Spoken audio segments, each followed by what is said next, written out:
السلام علیکم ورحمۃ اللہ وبرکاتہ۔ آج تفسیر کی کلاس پڑھاتے ہوئے ہمارے سبق کے عنوان میں کچھ آیات گزری۔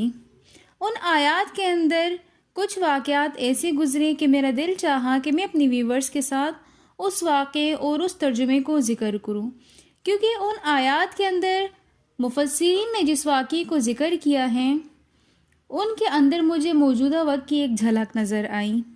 سیم اسی طرح ظالم بادشاہ اور مظلوم رعایا کا مجھے اس کے اندر عکس نظر آیا، اور میرا دل چاہا کہ میں اس واقعے کو اپنے ویورز کے ساتھ شیئر کروں۔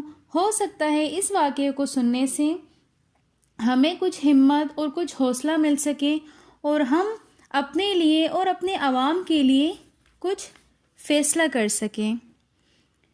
قرآن پاک میں اللہ پاک نے اس واقعے کو اس طرح بیان فرمایا: کھائی والوں پر لعنت ہوں، وہ اس بھڑکتی آگ والے جب اس آگ کے گرد بیٹھے ہوئے تھے، اور وہ خود گواہ ہیں جو وہ مسلمانوں کے ساتھ کر رہے تھے۔ اب اس واقعے کے اندر کن لوگوں کا ذکر ہے؟ اس واقعے کے اندر اصحاب الاخدود کا ذکر ہے۔ اصحاب الاخدود کون تھے؟ تو پہلے ہم ان کے بارے میں جانتے ہیں۔ اگلی امتوں میں ایک بادشاہ تھا جو خدائی کا دعویٰ کیا کرتا تھا۔ اس بادشاہ کا ایک بہت ہی قریبی جادوگر تھا۔ اس جادوگر نے بادشاہ سے کہا کہ اب میں بہت بوڑھا ہو چکا ہوں، آپ ایسا کریں کہ ایک ہوشیار لڑکی کو میرے پاس بھیج دیں، میں اس کو اپنا جادو سکھا دوں گا۔ اگر میرا انتقال ہو جاتا ہے تو میرے ہی مقابلے کا ایک جادوگر آپ کے پاس ہوگا۔ بادشاہ نے ایک ہوشیار لڑکی کو جادوگر کے پاس بھیج دیا۔ لڑکا روزانہ جادوگر کے پاس آتا جاتا اور وہ جادوگر سے جادو سیکھنے لگا، لیکن راستے میں ایک ایماندار راہب رہتا تھا۔ لڑکا ایک دن جادوگر کے پاس جا رہا تھا کہ اس کا گزر راہب کے پاس سے ہوا، اور لڑکے نے اس راہب سے بات چیت شروع کر دی۔ اب اس لڑکی کو راہب کی باتیں بہت زیادہ پسند آ گئیں۔ لڑکا اب روزانہ جادوگر کے پاس جانے سے پہلے راہب کے پاس آ کر بیٹھتا اور پھر وہ جادوگر کے پاس جاتا۔ ایک دن لڑکے نے دیکھا کہ راستے میں ایک بہت بڑا جانور انسانوں کا راستہ روکے ہوئے ہیں۔ لڑکے نے سوچا کہ آج بڑا اچھا دن ہے یہ آزمانے کا کہ راہب کا دین سچا ہے یا جادوگر کا دین سچا ہے، اس سے زیادہ مجھے بہتر موقع نہیں مل سکتا۔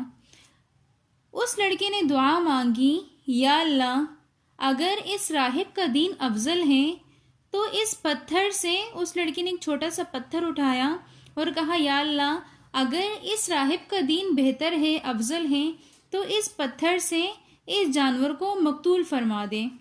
اور اس لڑکی کے پتھر مارتے ہی جانور مر گیا اور لوگوں کا راستہ کھل گیا۔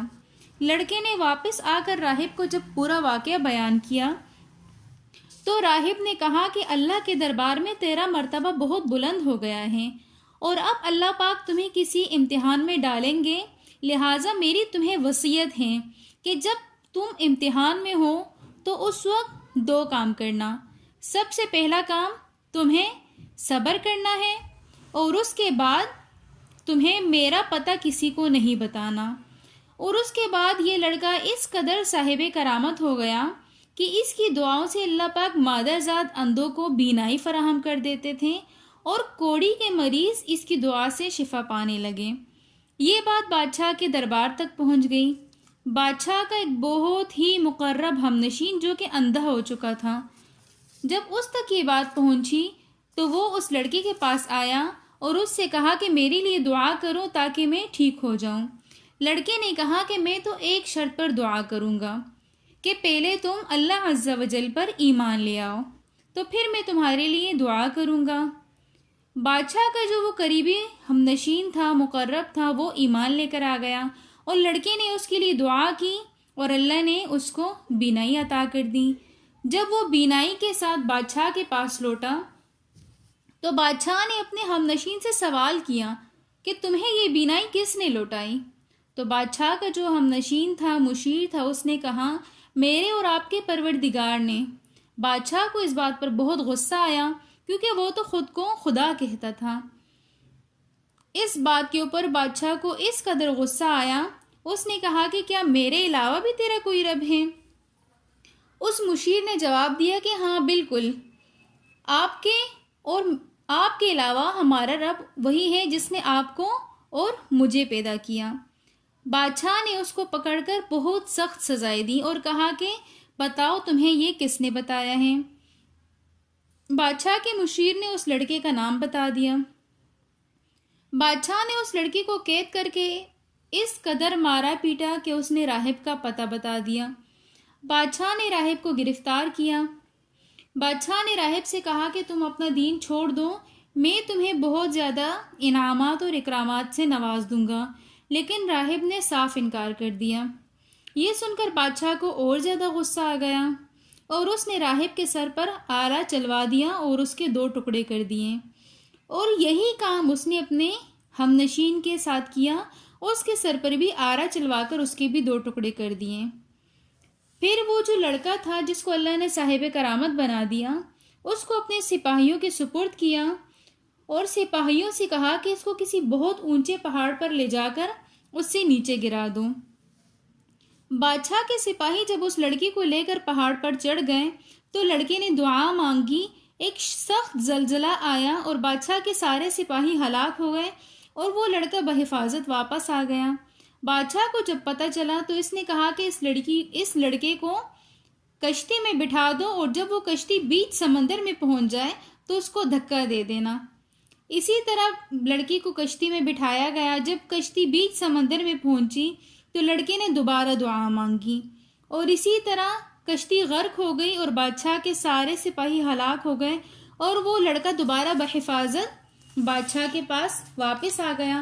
اب بادشاہ اور زیادہ حیران ہو گیا۔ لڑکے نے کہا مجھے اللہ رب العزت کی طرف سے بتلایا گیا ہے کہ مجھے ایک ہی صورت میں شہید کیا جا سکتا ہے، اور وہ یہ ہے کہ ایک بڑے میدان میں بہت سارے لوگوں کو جمع کیا جائے اور ان کے سامنے مجھے سولی پر لٹکایا جائے اور ایک تیر کے اوپر یہ کلمات لکھے جائیں بسم اللہ رب الغلام، اور وہ تیر میرے اوپر پھینکا جائے تو میں شہید ہو جاؤں گا۔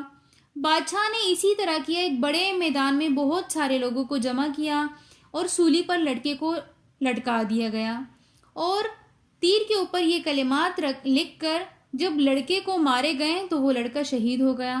اب اس ساری کار سے جو لڑکی کی حکمت تھی وہ یہ تھی کہ لوگوں کا اللہ پر یقین پختہ ہو جائے، اور لڑکی کی یہ حکمت کام کر گئی۔ میدان میں جمع آدھے سے زیادہ لوگ نعرہ لگانے لگے کہ ہم اللہ پر ایمان لے آئیں۔ بادشاہ نے سپاہیوں کو حکم دیا بڑے بڑے کھڈے کھودنے کا، کیونکہ جب بادشاہ نے دیکھا کہ میں تو ایک بندے کے ایمان سے تنگ تھا اور یہاں تو آدھے سے زیادہ جو لوگوں کی میجورٹی تھی وہ ایمان لے آئی، تو بادشاہ نے لوگوں کو ڈرانے کے لیے حکم دیا اپنے وزیروں کو کہ آپ بڑے بڑے کھڈے کھود لیں اور ان کھڈوں کے اندر آگ بھڑکا دیں۔ وزیروں نے اسی طرح کیے، بڑے بڑے کھڈے کھود دیے اور اس کے اندر آگ جلا دی گئی، اور بادشاہ کے وزیر ایمانداروں کو پکڑ پکڑ کر اس آگ میں ڈالنے لگے، یہاں تک کہ 77 لوگوں کو اس آگ میں ڈال کر شہید کر دیا گیا۔ یہاں تک کہ 77 لوگوں کو آگ میں ڈال کر شہید کر دیا گیا۔ آخر میں ایک ایماندار عورت اپنے بچوں کو لے کر آئی۔ بچوں کو دیکھ کر ماں کا دل تھوڑا پگھل گیا اور وہ گھبرانے لگی کہ اگر میں نے اس آگ میں چھلانگ لگا دی یا مجھے ڈال دیا گیا تو میرے بچوں کا کیا ہوگا۔ اس عورت کے پاس ایک چھوٹی بچی تھی۔ اس نے کہا اے پیاری میری ماں، تو حق پر ہے، تو صبر کر۔ یہ سن کر اس عورت کا جذبہ ایمانی اس قدر بیدار ہوا کہ اس نے کہا کہ مجھے اب کسی چیز کا خوف نہیں، اور بادشاہ نے اس مومنہ کو اس کے بچوں کے ساتھ آگ میں پھینک دیا۔ بادشاہ اور سپاہی آگ کے جو وہ خندق تھے اس کے چاروں طرف کرسیاں لگا کر بیٹھے ہوئے تھے اور بڑی خوشی سے اپنی اس کامیابی کو سیلیبریٹ کر رہے تھے کہ ہم نے اللہ کے نام لینے والوں کو ختم کر دیا۔